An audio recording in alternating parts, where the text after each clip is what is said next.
안녕하십니까. 계속해서 경남 소식입니다. 오늘 경남 대부분 지역의 기온이 30도 안팎까지 오른 가운데 대체로 맑은 날씨를 보였습니다. 낮 최고 기온은 밀양 31.4도, 창원 30.5도, 진주 30도 등 28도에서 31도 분포로 어제보다 4도에서 5도 정도 높았습니다. 기상청은 내일 새벽 큰 일교차로 경남 내륙을 중심으로 짙은 안개가 끼겠다며 운전에 각별히 주의할 것을 당부했습니다. 어제 오후 5시 후 경남엔 창원 18명, 양산 8명, 거제 8명 등 모두 43명의 코로나19 신규 확진 환자가 발생했습니다.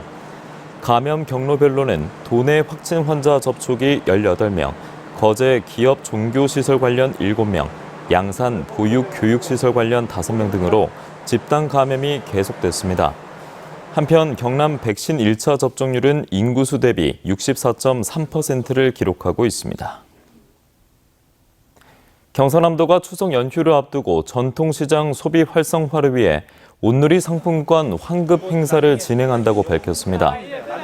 오는 24일까지 진행되는 이번 행사는 도내 전통시장 50곳 6,988개 점포에서 온 오프라인으로 진행되며 1인 1일 구입 금액이 5만 원 이상이면 5천 원을 돌려받고 30만 원 한도 내에서 최대 3만 원까지 환급받을 수 있습니다.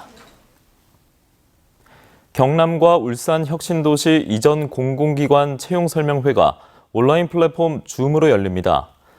오는 13일부터 16일까지는 한국남동발전과 근로복지공단 등 11개 기관이 참여해 경남, 울산 소재 이전 공공기관의 현황과 기관별 채용 전형을 소개하는 기관 설명회가 진행됩니다. 또 27일부터 30일까지는 지역대학 졸업생 멘토가 이전 공공기관별 36개 주요 직무를 소개하고 취업 준비 비결을 알려주는 직무 박람회가 열립니다. 내년부터는 경남에서 학교를 졸업해도 울산에 있는 이전 공공기관에 입사 지원을 할 때 지역인재 채용 혜택을 받을 수 있습니다.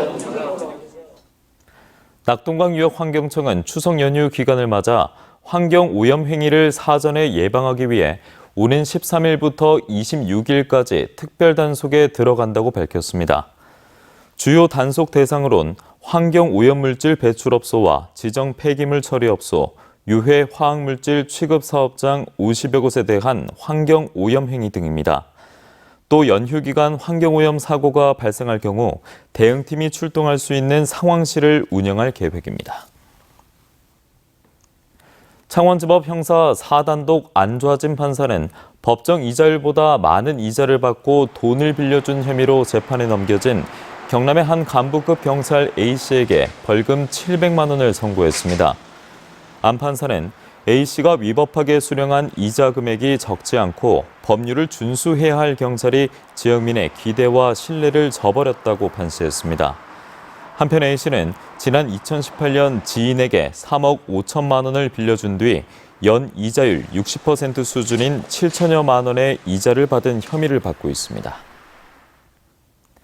창원지법 형사 1단독 김민상 부장판사는 유명 콘서트 티켓을 판다고 속여 거액을 챙긴 혐의로 재판에 넘겨진 26살 A씨에게 징역 2년 6개월을 선고했습니다. 김 부장판사는 피고인이 여러 차례 동종처벌 전력이 있고 출소 직후 누범 기간에 재범한 데다 피해자들에게 별다른 피해 배상 조치를 하지 않았다고 판시했습니다. A씨는 지난해 3월부터 8월까지 유명 콘서트 티켓을 판매한다고 속여 100명이 넘는 피해자에게 3,500만 원의 티켓값을 받아 챙긴 혐의를 받고 있습니다.